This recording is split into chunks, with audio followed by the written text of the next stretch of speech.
পরমাণু কর্মসূচি নিয়ে যুক্তরাষ্ট্রের সঙ্গে আলোচনার মধ্যে আবার উত্তপ্ত হয়ে উঠেছে ইরান। রাজধানী তেহরানে টানা দ্বিতীয় দিনের মতো বিক্ষোভ মিছিল ও সমাবেশ করেছেন তরুণ প্রজন্মের সরকার বিরোধী অংশ।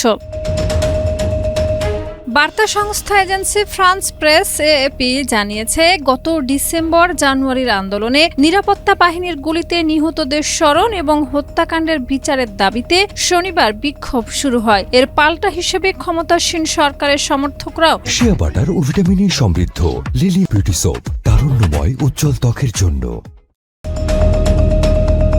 ইরানের অনলাইন সংবাদ মাধ্যম ফার্স নিউজ এজেন্সি জানিয়েছে, তেহরানের 3টি বিশ্ববিদ্যালয়ে বিক্ষোভ ছড়িয়ে পড়েছে। এর মধ্যে আন্দোলনের কেন্দ্রে রয়েছে শরীফ প্রযুক্তি বিশ্ববিদ্যালয়। সামাজিক যোগাযোগ মাধ্যমে ছড়িয়ে পড়া ভিডিওতে দেখা গেছে, শিক্ষার্থীরা সাবেক শাহ মোহাম্মদ রেজা পাহলভির আমলের পতাকা নিয়ে মিছিল করছেন। অনেকেই ইরানে আবার রাজতন্ত্র প্রতিষ্ঠার দাবিতে স্লোগান দিচ্ছেন।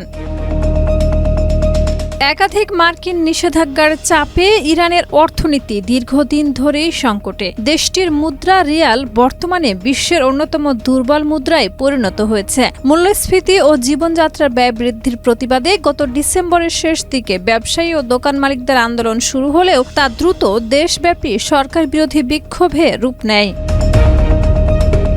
এদিকে মার্কিন প্রেসিডেন্ট ডোনাল্ড ট্রাম্প প্রাথমিকভাবে বিক্ষোভকারীদের প্রতি সমর্থন জানিয়েছিলেন এবং প্রয়োজনে সামরিক অভিযানের ইঙ্গিতও দিয়েছিলেন। তবে পরে তিনি মনোযোগ ঘুরিয়ে ইরানের পরমাণু কর্মসূচি নিয়ে কঠোর অবস্থান নেন।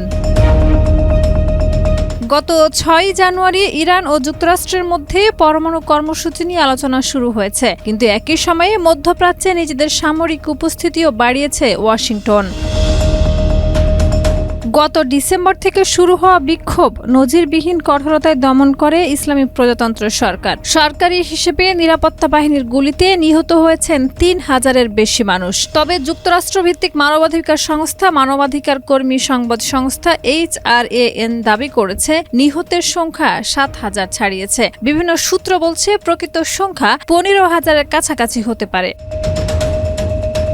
শাহিদা রুবি, মাই টিভি।